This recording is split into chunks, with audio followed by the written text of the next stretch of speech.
Class में ले रहे हैं अभी question number 43।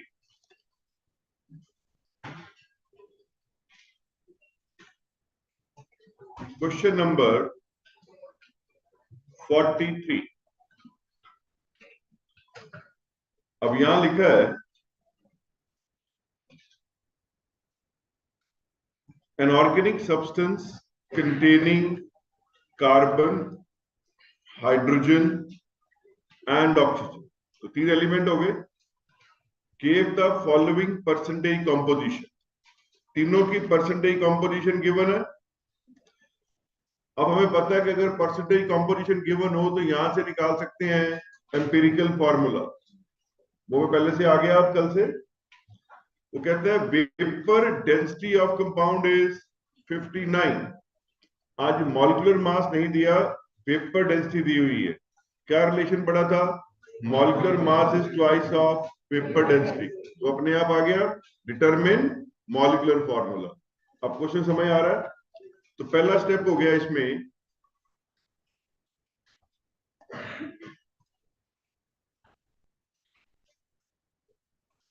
To determine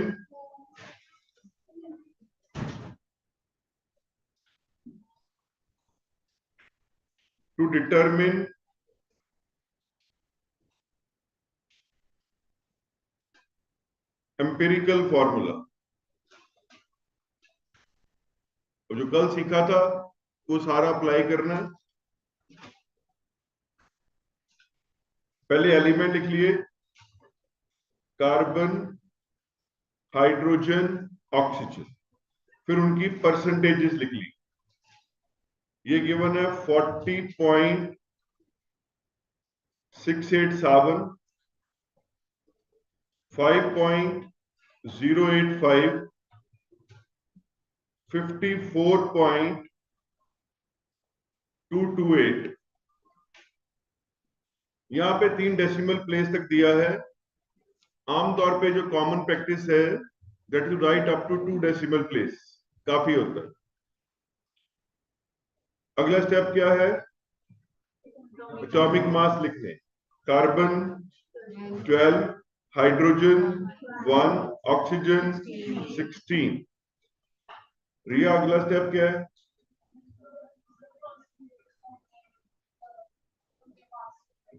percentage को एटॉमिक मास से डिवाइड करना है।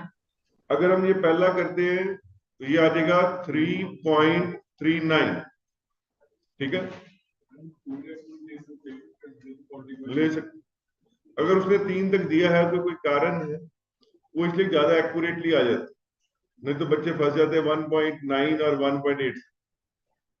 जब खुद करना है तब 2 डेसिमल तक कर, तो जो उसने दिया है वो ले लो।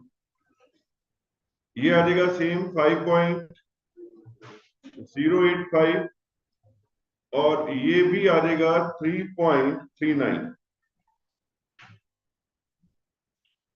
ठीक है दिव्यांशी बेटा, अगला स्टेप। शाबाश, स्मॉलेस्ट फिगर से सबको डिवाइड करना है।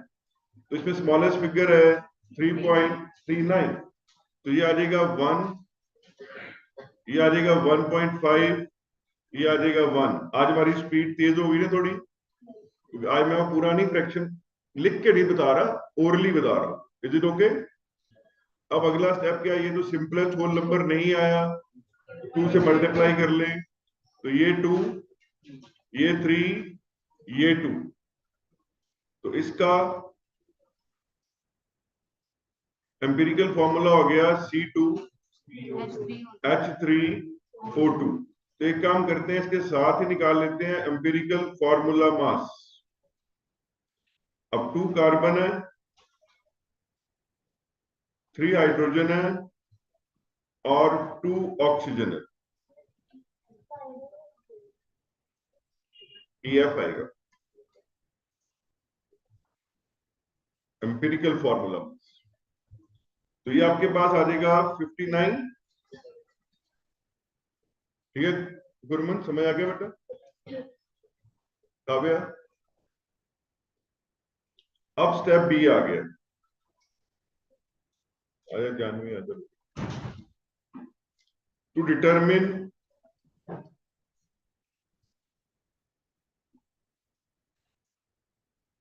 Molecular formula.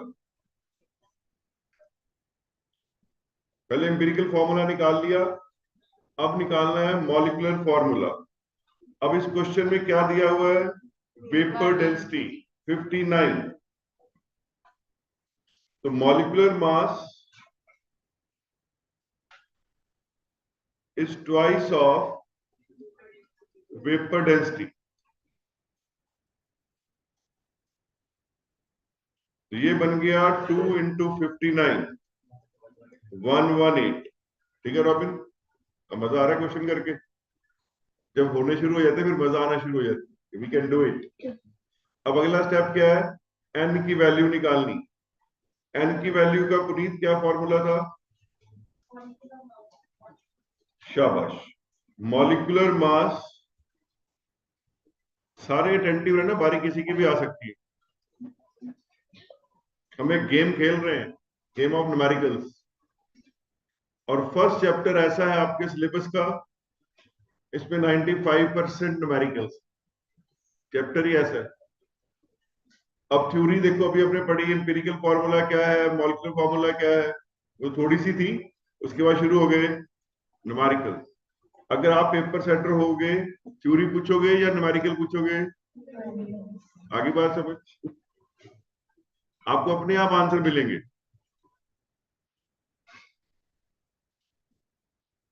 और हमने जेन्युइन लर्निंग करनी है। मैंने कल भी एक वीडियो शेयर किया था एच सी वर्मा जी का, क्योंकि आजकल ऐसे भी लोग आ गए, कहते ट्रिक सिखा दिया, एग्जाम क्लियर हो गया, फिर बच्चे जाके आईआईटीज में एनआईटीज में भी अंडर प्रेशर रहते हैं, क्योंकि सब्जेक्ट, कोई भी सब्जेक्ट है उसकी डेप्थ में जाने की आदत नहीं होती। ऊपर ऊपर से पढ़ लिया, बस पेपर सॉल्व किया। राइट अप्रोच इज कि हमें टेक्निक आ जाए, फिर टेंशन नहीं रहती। अभी आपके पास आ गया 118 बाय 59, ये 2 आ गया। Molecular formula is n times empirical formula. तो ये आ गया था C2H3O2, तो आंसर आ गया C4H6O4।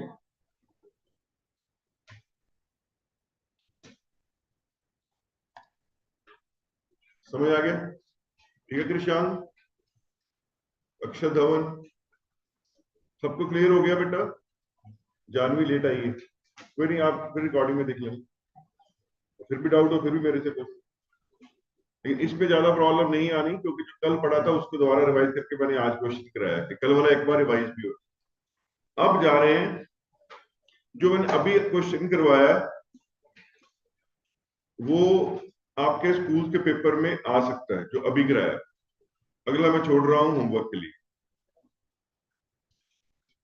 अब मैं ले रहा हूं, ये लिखा है जेई मेंस नीट। ये क्वेश्चन दो हैं, एक 45 और एक 46। अब ध्यान देना सारे बच्चे, जेई का टैग है, नीट का टैग है, पर ये एनसीईआरटी है। समझ आ गया? इन दोनों में से एक क्वेश्चन जो अभी आपके स्कूल में पेपर होंगे मई में, पक्का आएगा। जो मेरा भी टेस्ट होगा, इन दोनों में से एक पक्का आएगा, पेपर लीक। ये क्वेश्चन ही इतने अच्छे हैं, और ये नहीं कि अभी आ रहे, चली जा रहे। 2007 में किताब आई थी एनसीईआरटी, 16 साल हो गए, 17 हो गए। तो ये हर साल पेपर में आ रहा, हर साल। अब इनमें अच्छा क्या है वो आपको अभी समझ आया।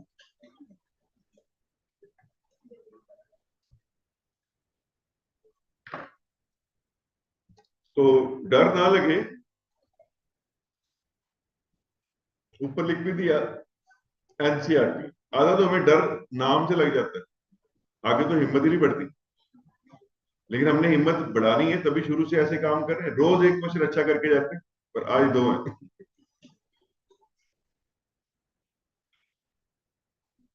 ब्यूट्रिक एसिड, ये बटर में होता है, contains only carbon, hydrogen and oxygen. तीन एलिमेंट है उसके अंदर। आराम से पहले समझो क्वेश्चन। यहां लिखा है, यदि बोर्ड पे देख बेटा, 4.24 milligram sample of butyric acid is completely burned, उसे जला दिया। अब ये है कार्बन, हाइड्रोजन, ऑक्सीजन, तो बर्न करके भी क्या बनेगा, CO2 एंड वाटर। तो पहले ही हमारा नॉलेज इतना बन गया हुआ ऑलरेडी। यहां लिखा है it gives 8.45 milligram of carbon dioxide, 3.46 milligram of water, ये दिया। Molecular weight of butyric acid is 88। अगर हमारे पास एम्पिरिकल फॉर्मूला मास आ गया, मॉलिक्यूलर मास दिया हुआ है, फिर तो हम निकाल लेंगे मॉलिक्यूलर फॉर्मूला। पर प्रॉब्लम है कि यहां पे पहले एम्पिरिकल फॉर्मूला कैसे निकालें। जितने क्वेश्चन हमने अभी तक की, सब में एलिमेंट्स की परसेंटेज सीधी गिवन होती थी। हम टेबल बनाते थे, आराम से सॉल्व करते थे। अब लगेगा वो बड़ा आसान था काम, टेबल बना के करना। अब यहाँ पे एग्जामिनर जरा स्मार्ट हो गया, उसने बोला कि परसेंटेज भी आप खुद ही निकालो भाई, परसेंटेज भी खुद ही निकालो। अब मैं आपको एक फॉर्मूला कराने जा रहा हूं। याद करो, law of conservation of mass पढ़ते वक्त हमने CO2 में कार्बन का मास निकाला था। एक तो यूनिटरी मेथड है, अब मैं उसको छोड़ने जा रहा हूं, वो नहीं करेंगे। अब मैं आपको थोड़ा लेवल आपका रेज करने जाता हूं। फॉर्मूला जिससे कार्बन की परसेंटेज आनी है, उस फॉर्मूले को लिखने का फॉर्मूला मैं आपको सिखाने जा रहा हूं। आपने बड़े ध्यान से सीखना है। कार्बन का फॉर्मूला, कार्बन की परसेंटेज कैसे आती है मैं सिखाऊंगा, और जो वाटर के अंदर हाइड्रोजन निकालनी है उसका फॉर्मूला आप बताओगे मेरे बिना पढ़ाए। अगर मेरे बिना पढ़ाए आपने बता दिया, इसका मतलब मैं सही समझा रहा हूं और आप सही समझ रहे हो। फॉर्मूला बनाने का फॉर्मूला। अब पहले ये तो समझ आ गया कि यहाँ पे परसेंटेजेस गिवन नहीं है। अगर एम्पिरिकल फॉर्मूला निकालना है तो हमें परसेंटेजेस चाहिए। तो इसमें आ गया पहला स्टेप,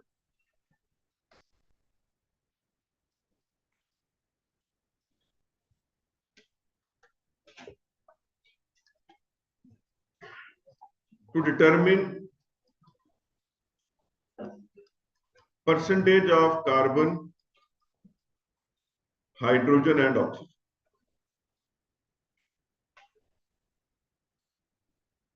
ये काम भी खुद ही करना पड़ा, लैब वर्क है, मैंने समझाया था शुरू में। अब इसमें आगे स्टेप ए, पहले हमने कार्बन की परसेंटेज निकाली।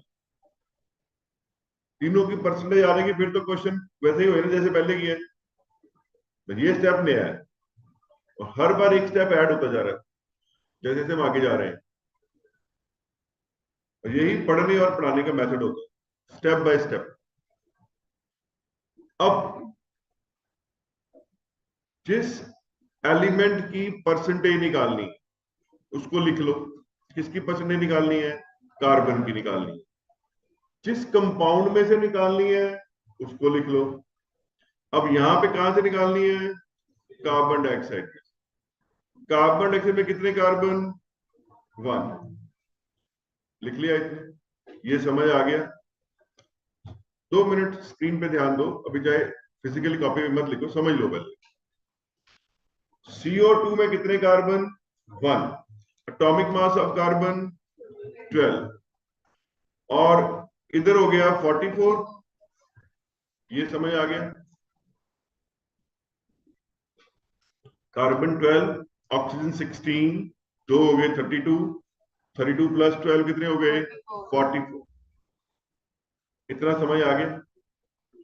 आई रिपीट, जिस कंपाउंड में से एलिमेंट निकालना है वो कंपाउंड लिख लिया, सामने वो एलिमेंट लिख लिया और उसके एटॉमिक एंड मॉलिक्यूलर मासेस लिख लिए। क्या कर्तव्य? अब परसेंटेज ऑफ कार्बन 12/44। देखो, जिस एलिमेंट की परसेंटेज निकालनी है, फिर भी ऊपर देख स्क्रीन पे बेटा, जिस एलिमेंट की परसेंटेज निकालनी है उसका मास जो एक्चुअली होता है डिवाइड बाय जिस कंपाउंड में से निकालनी है। इतना याद हो गया? फिर बोल रहा हूं, जिस एलिमेंट की परसेंटेज निकालनी है उसका एटॉमिक मास डिवाइड बाय जिस कंपाउंड में से निकालनी है उसका molecular mass into mass of CO2। जिस कंपाउंड में से निकालनी है उस कंपाउंड का मास उस गिवन प्रॉब्लम के अंदर divide by mass of compound.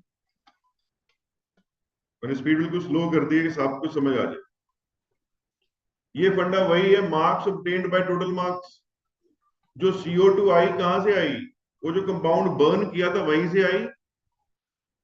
Compound को बर्न किया तो वहीं से आई, क्योंकि परसेंटेज निकालनी है तो इनटू 100। आई रिपीट, पहले वो एलिमेंट लिखा, फिर वो कंपाउंड लिखा जिसमें से निकालनी है, दोनों के मासेस लिख लिए। ठीक है कृष्ण?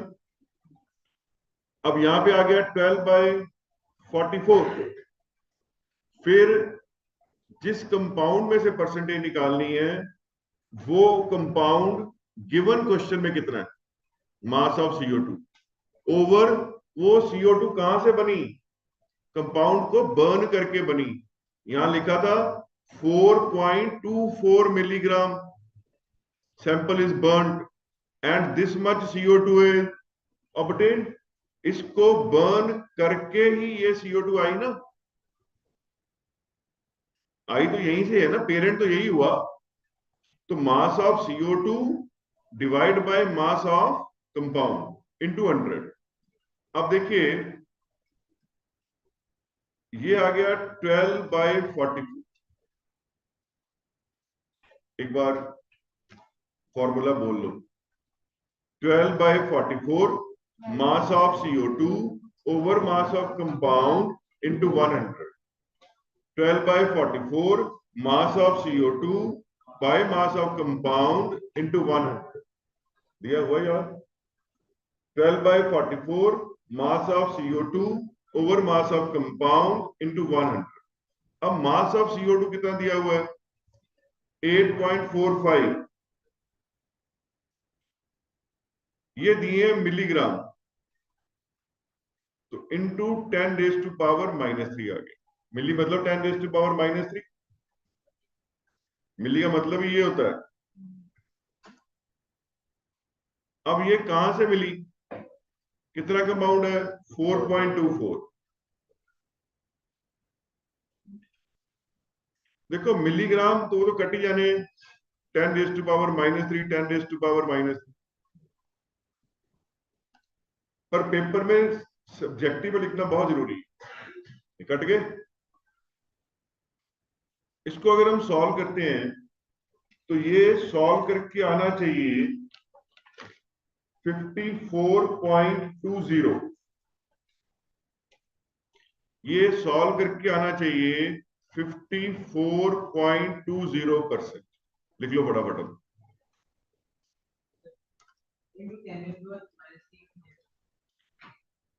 हाँ जी बेटा, क्योंकि वहां लिखा था मिलीग्राम तो उसके ग्राम बन गए ना। क्यों बनाए ग्राम? क्योंकि नीचे 44 भी क्या लिखा है, ग्राम मॉलिक्यूलर मास, सारे यूनिट सेम। ये साइड पे लिख लो 1 milli is equal to 10 raise to power -3। Milli का मतलब ये होता है।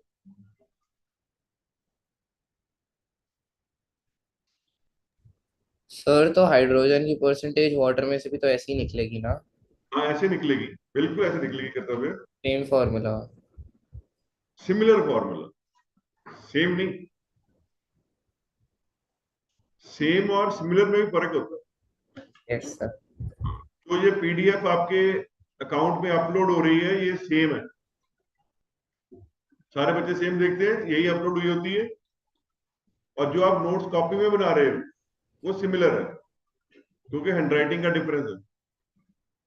फिर लिखते वक्त जो आप गलतियां कर रहे हो आपको पता है, इसलिए मेरी फाइल भी वहां पे पड़ी होती है, तो चेक करना हो दोबारा कर सकते हो गया ये सारा।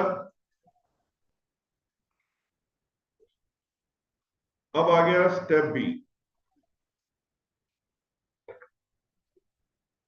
अभी रह गया रॉबिन, लिख लिया, रहता है। अच्छा अगला, अब तो शेर हो गए।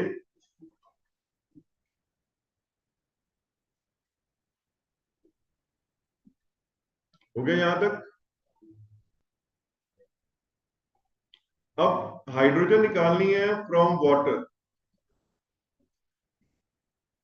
2H लिखना है, एलिमेंट लिखने हैं, गैस नहीं।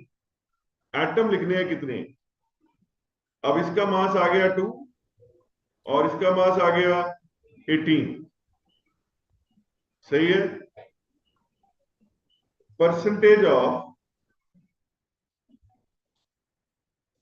हाइड्रोजन, प्रणब बोल formula. 2/18 into mass of H2O divided by mass of compound। Very good, मैं भी पास हो गया है? फेल तो मैंने होना था, पर मैंने कहा था ना, मैंने आपसे सुनना है। गॉड ग्रेस होता नहीं हूं मैं भी, पास ही होते हैं। 2/18, आपने सही सुनाया प्रणव ने। 2/18 mass of water over mass of compound into 100। जिनको ये फॉर्मूला बनाने का फॉर्मूला आ गया, रेज हैंड। सबको आ गया ना, अच्छा है ना। हाँ, कर्तव्य ने भी हाथ खड़े कर दिया है, ठीक है कर्तव्य। बलजोत का भी आ गया। आप लोग जो ऑनलाइन बैठे हो, जब आपको समझ आ जाए तो आप ये वाली रिएक्शन किया करो। जब आपने क्वेश्चन पूछना हो तब ये हाथ खड़ा करो। Let's go by these symbols. हाँ, ये है कर्तव्य। हाँ, दिल्ली वाले हैं, ठीक है, ओके। अब टेंशन सारी खत्म होगी ना। अब देखो, मैं वैसे ये क्वेश्चन पूछता हूँ।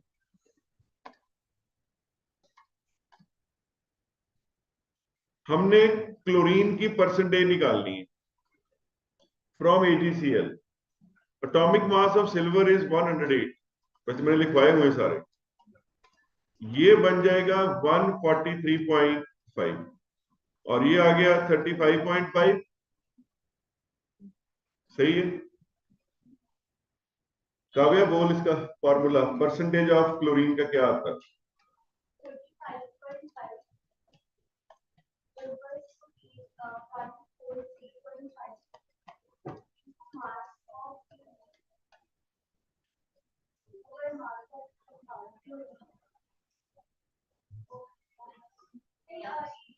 हाँ, mass of AgCl over mass of compound. शाबाश, अब सही हुआ। कितना अच्छा हो ना अगर सॉफ्टवेयर ही ऐसे हो, कॉपी पेपर वाला भी गलत बोले तो चले ही ना। वहां तो हम तो करके आए थे, जब पेपर चेक होके मिलता है फिर चलता है पता कितनी गलतियां की। आगे ना फॉर्मूला बनाने का फॉर्मूला। अब आप इधर वापस आते हैं। तो परसेंटेज ऑफ हाइड्रोजन 2/18। अब मास ऑफ वाटर कितना दिया हुआ है? 3.46 मिलीग्राम है, तो इंटू 10⁻³ ठीक है रुद्र। और नीचे आ गया 4.24 10⁻³ इंटू 100। इसको सॉल्व करते हैं तो ये आता है 9.20। अब परसेंटेज ऑफ ऑक्सीजन का कोई फॉर्मूला नहीं होता, बाकी सबकी परसेंटेज ऐड करके 100 में से माइनस कर दो, बाकी ऑक्सीजन है, जो डिफरेंस रह गया वो ऑक्सीजन है। तो परसेंटेज ऑफ सर पर अगर ऑक्सीजन को निकालना चाहे उस फॉर्मूला से तो निकाल सकते हैं ना? हाँ निकाल सकते हैं, लेकिन कभी भी ऐसे करते नहीं है, सीधा ही आ जाता है, क्योंकि जब 3 एलिमेंट टोटल है बेटा, 2 की परसेंटेज पता लग गई, तीसरा तो अपने आप ही लग गया पता फिर। Okay sir. तो ये आ गया 100 minus percentage of carbon plus hydrogen,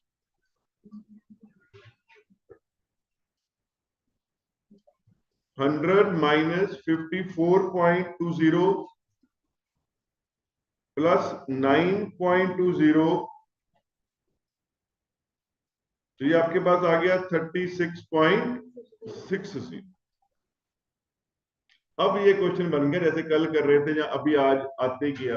अब तीनों की परसेंटेज पता है, यहां से निकाल सकते हैं एम्पिरिकल फॉर्मूला। हो जो आगे अपने आप शुरू, फिर करो अपने आप ही।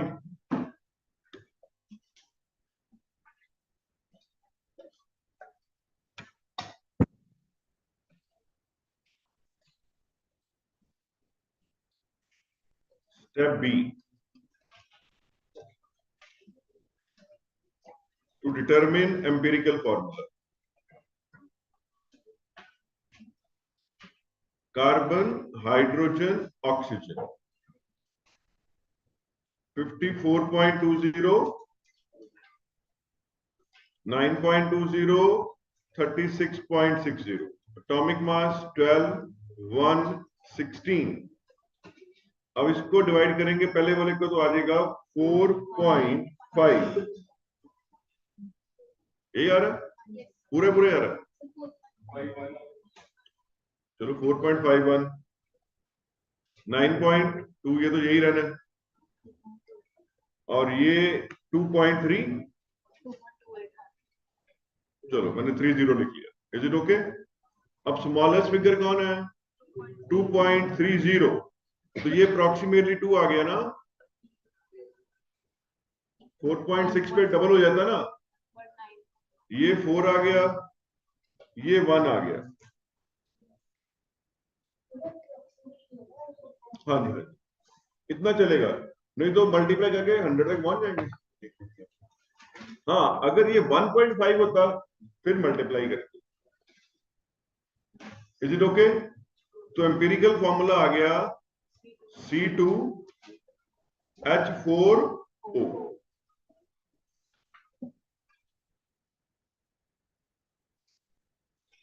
एम्पिरिकल फॉर्मूला मास, अब 2 कार्बन है, 4 हाइड्रोजन और 1 ऑक्सीजन, ये बन गया आपके पास 44।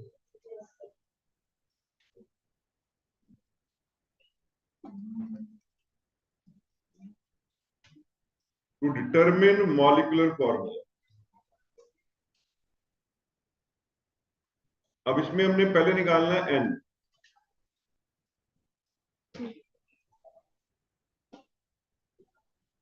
मॉलिक्यूलर मास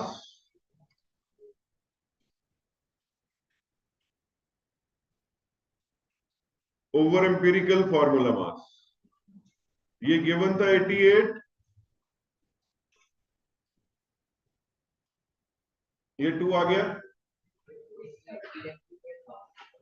हमने इसको न्यूमेरिकली सेम ले लेना, अगर उसको ग्राम में मानेंगे तो नीचे ग्राम है, उसको एएमयू मानेंगे तो हमारे पास भी एएमयू है। इसको we can take them as same, मतलब अगर नीचे मानेंगे कि एक मॉलिक्यूल का है तो ऊपर भी एक ही मॉलिक्यूल। और इसका मॉलिक्यूलर फॉर्मूला आ गया n into empirical formula 2 into और C4H8O2 ये था ना C2H4O, तो आंसर आ गया C4 H8O2। शाबाश। This is butyric acid CH3 CH2 CH2 COOH। ये एग्जाम में लिखने की जरूरत नहीं है, मैंने लिख दिया वैसे for your knowledge.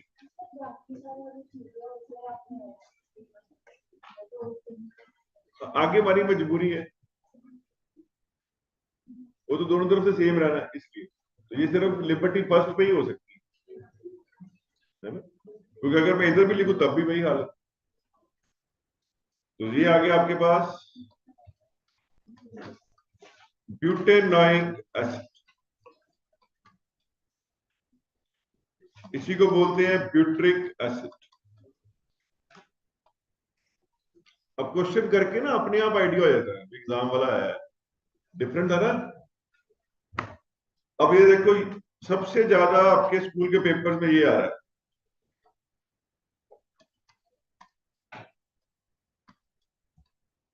Most important, almost sure, सारा जोर लगा दो अभी। और मैंने देखा है ये जो बच्चे कई बार कहते हैं बड़ा मुश्किल सवाल, अगर बच्चों को ये बोल दिया जाए ना कि ये पेपर में आ रहा है, वो सारे बच्चों का ठीक होता है।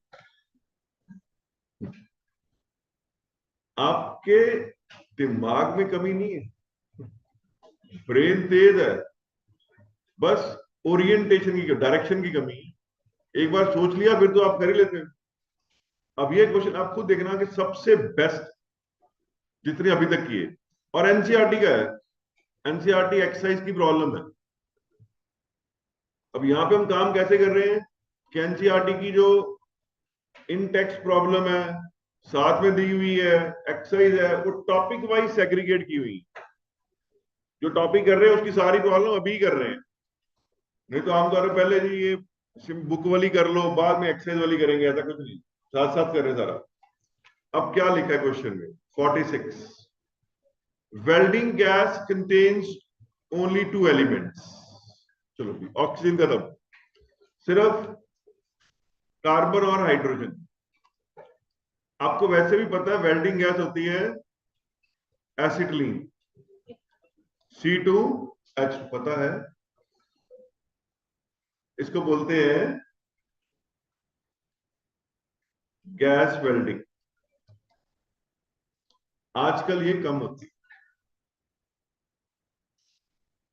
आजकल इलेक्ट्रिक वेल्डिंग होती है।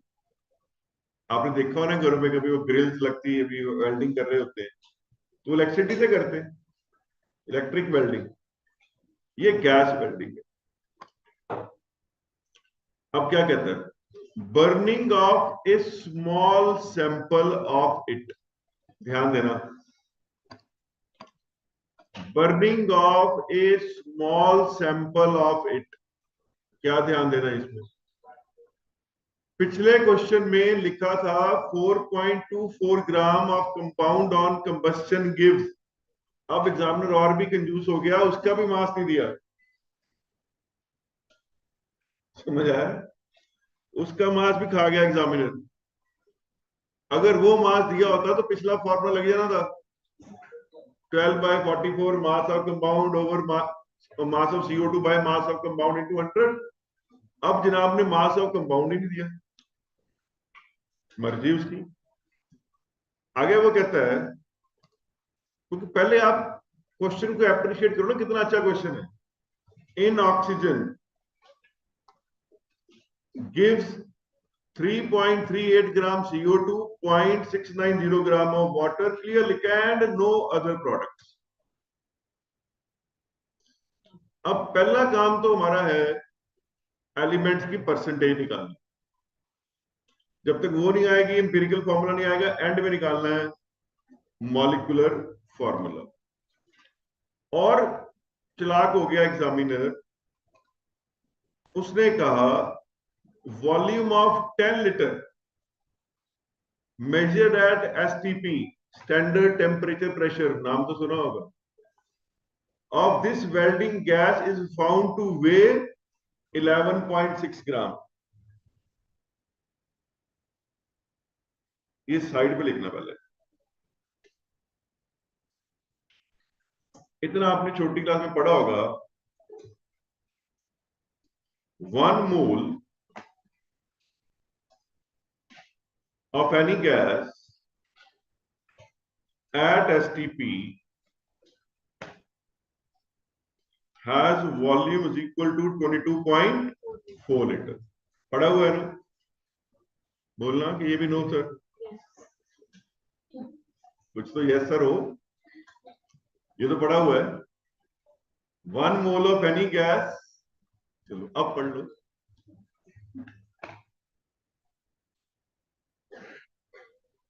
मेरी हैबिट नहीं है कि मैं आपको बोलूं कि we should keep on crying on whatever has happened, but we must improve right from today. जो हो गया, आगे आना चाहिए। 1 मोल कोई गैस हो, अब 1 मोल आपने पढ़ा था ना, जो मोलर मास है 1 मोल का मास, वो ग्राम मॉलिक्यूलर मास है। जैसे CO2 का ग्राम मॉलिक्यूलर मास कितना है? 44 ग्राम। अगर AMG लिखोगे तो 44 आ जाएगा। इसका वॉल्यूम कितना होगा? 22.4 लीटर। अगर कंडीशंस क्या है? STP है, वो क्या होती है? 273 केल्विन टेम्परेचर, 1 एटमॉस्फेयर प्रेशर। ये साइड ये लिख लो है सारा। इसका क्वेश्चन से कोई लेना देना नहीं है, और क्वेश्चन समझ तब आने जब ये पॉइंट समझ आ जाएगा।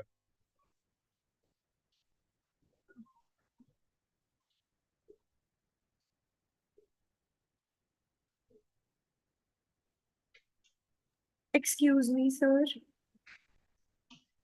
हाँ जी बेटा। सर जो हमें 11.6 ग्राम दिया हुआ है वो मास नहीं है इसका वेल्डिंग गैस का? हाँ जी बेटा, दिया हुआ है। तो वो सर 10 लीटर का दिया है ना बेटा। तो हमें ये नहीं पता कि मतलब कितनी गैस है, वो नहीं, सिर्फ स्पेसिफिक अमाउंट का है। हमने सिर्फ ये बता दिया कि 10 लीटर का इतना मास है बस। तो उसे हमें कन्वर्ट करना पड़ेगा मोल में, ताकि हमें मॉलिक्यूलर मास मिले। तो मॉलिक्यूलर मास उसने इनडायरेक्टली दिया हुआ है। Okay, okay sir. अब ध्यान दो, बड़े सारे कलर्स आ गए क्वेश्चन के अंदर, क्योंकि सारे अलग अलग स्टेप्स हैं। अब पहला स्टेप आ गया,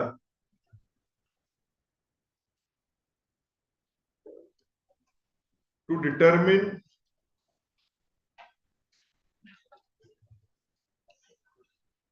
percentage of carbon and hydrogen.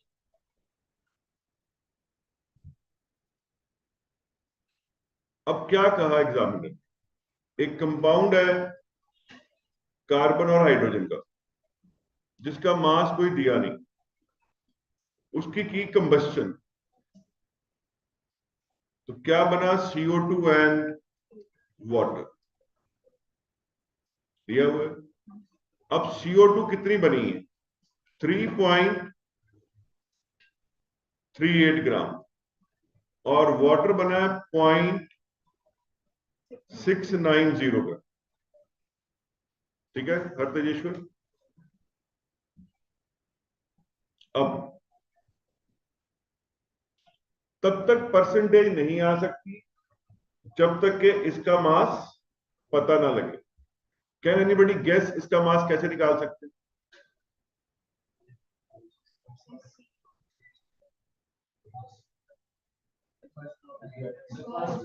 हाँ, law of conservation of mass काम आया हमारे। Law of conservation of mass, इसमें हम मास ऑफ कार्बन निकाल लेंगे, इसमें मास ऑफ हाइड्रोजन निकाल लेंगे, दोनों को ऐड करेंगे, जो इसके अंदर मास होगा कार्बन हाइड्रोजन का वही इसके अंदर होगा। लॉ काम आ गया। ऐसे आना है पेपर में वो लॉ।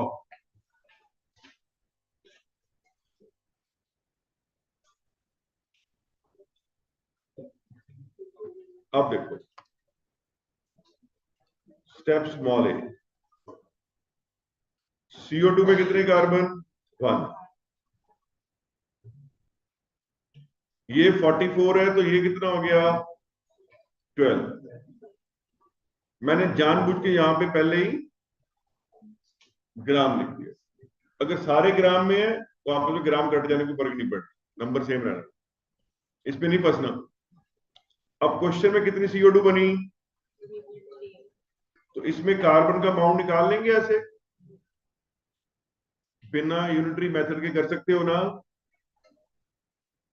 तब भी यूनिटरी मेथड ही है। 44 ग्राम में 12 ग्राम कार्बन है तो 3.38 में निकाल लो। कैसे करोगे? Cross multiply. करते हुए ये समझ आता है? पक्का? कॉपी दिखा के जाना आज। करते हुए कॉपी दिखा के जाना। 3.38। अब इसको अगर हम सॉल्व करते हैं तो ये आता है आपके पास 0.9218 ग्राम।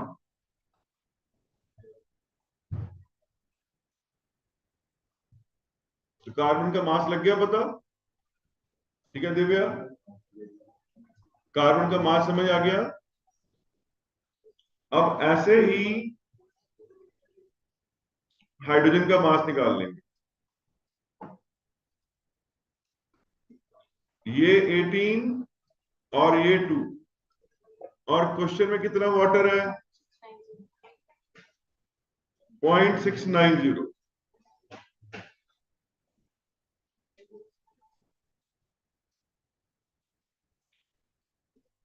क्वेश्चन मार्क इसलिए डाला है कि चले पता सॉल्व करके आया है, आकाशवाणी नहीं है, जैसे ऊपर तो हमने आकाशवाणी है, सीधा लिख दिया वहां से।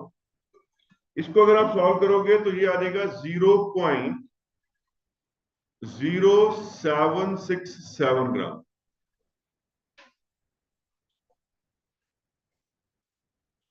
तो mass of carbon plus hydrogen in the product is equal to mass of carbon plus hydrogen in the reactants. This is law of conservation of mass. ये आपके पास आ गया 0.9218 प्लस 0.0767, ये ऐड किया तो बन गया 0.9985। तो शुरू में इतना कंपाउंड बर्न किया था, पहले तो अब ये निकाला कितना लेवल रेज हो गया, और एनसीईआरटी का क्वेश्चन है, जे एडवांस लेवल का है।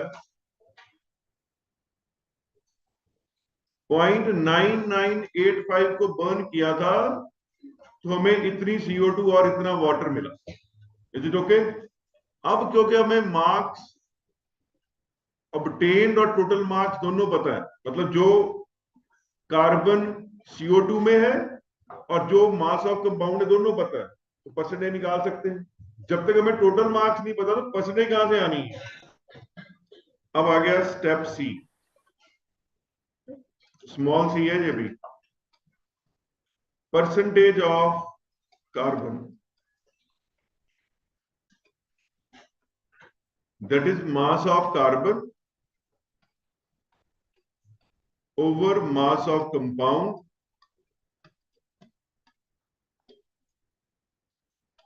into 100। एकदम मन में आना है कि 12/44 नहीं लगा सकते साथ में, जो आप लगा सकते हैं, पर दोबारा क्यों लगाना? ऊपर लगाए हैं ना एक बार, ये जो ऊपर करके आए हैं वो 12/44 ही करके आए हैं, दोबारा क्यों करना फिर?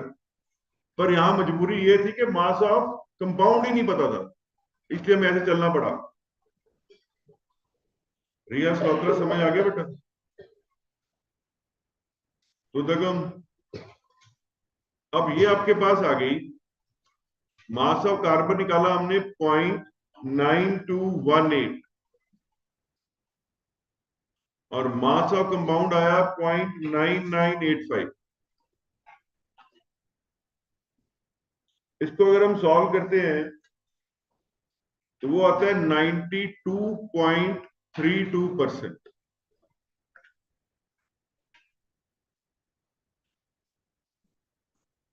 परसेंटेज ऑफ हाइड्रोजन चाहो तो निकाल लो, चाहे 100 में से माइनस कर, तो दो ही एलिमेंट है ना। काव्या समझ आ रहा है? 100 माइनस 92.32, ये आपके पास आ गया 7.68%। अब जाके सीधा हुआ डाटा, है ना हरगम? अब बन गया जैसे कल कर रहे थे। अब परसेंटेज गिवन है, यहां से एम्पिरिकल फॉर्मूला आ जाएगा। अब कैपिटल बी,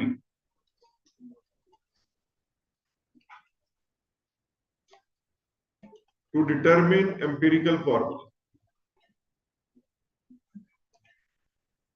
हरवीर पहला स्टेप परसेंटेज लिखनी। हाँ, 92.32, 7.68। इसका एटॉमिक मास 1, ये 1, ये आ जाएगा 7.69, ये आ जाएगा 7.68, सेम ही आ गया। तो एम्पिरिकल फॉर्मूला बन गया CH।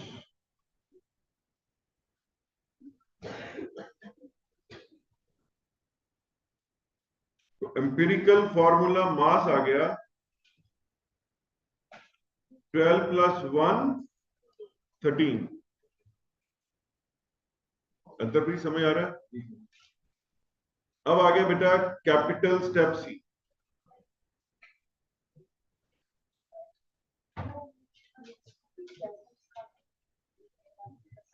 आगे उसको, उसके थ्रू हमने मॉलिक्यूलर मास ढूंढा।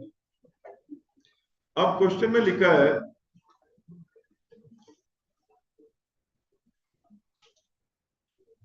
10 लीटर ऑफ गैस वेज 11.6 ग्राम। और आपको पता है कि अगर 22.4 हो तो एक मोल का मास हो जाता है, वही मॉलिक्यूलर मास है। उसको ग्राम मॉलिक्यूलर मास भी बोल सकते हैं। तो 10 litre of welding gas at STP base, मैंने इस पे हेडिंग डाला, टू डिटरमिन मॉलिक्यूलर फॉर्मूला।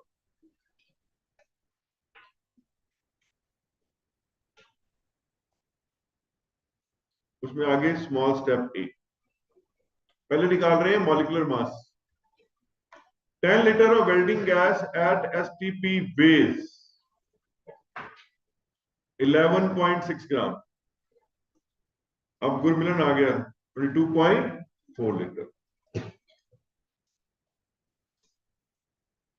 ये बनेगा 11.6 22.4 डिवाइड बाय 10, तो ये 26 आ जाएगा।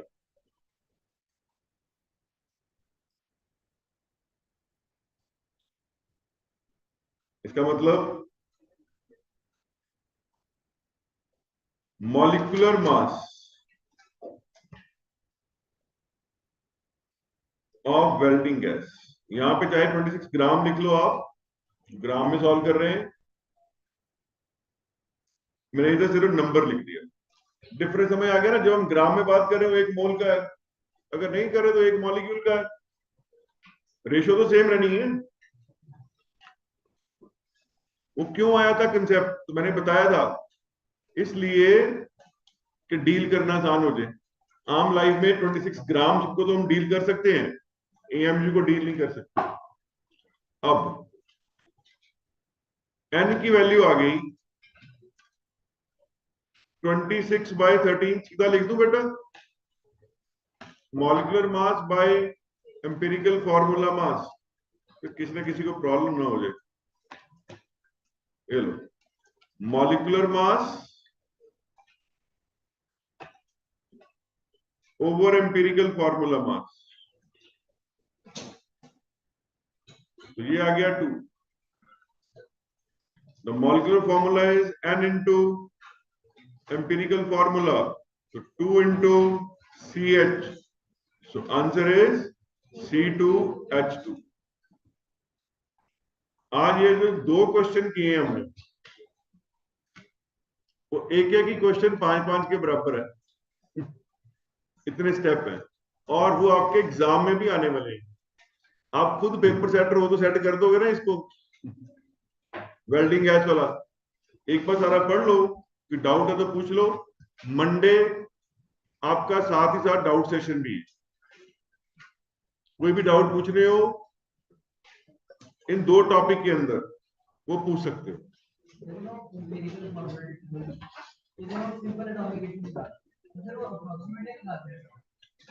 वो अप्रोक्सीमेट हम बोल देते हैं, पर ऑलमोस्ट वो एक्यूरेट ही है ना बेटा. क्योंकि अगर 4.95 आ गया तो टिकट इज 5. अगर वो 4.6 होता या 5 होता फिर नहीं उसको 5 तक. ठीक है. Any other doubt? जो बच्चे ऑनलाइन बैठे, आपको सारा समझ आ गया बेटा? Yes, give me your reactions. Garima, Ruhani, Kartavya, स्नेजा, Sakshi. Okay, Monday मिलते हैं बेटा. और ट्यूसडे टेस्ट है. जो बच्चे ऑनलाइन वाले हैं वो मैम से सीख लें कि जस्ट होल्ड ऑन, के जो ऑनलाइन वाले बच्चे हैं ऐप पे टेस्ट अपलोड कैसे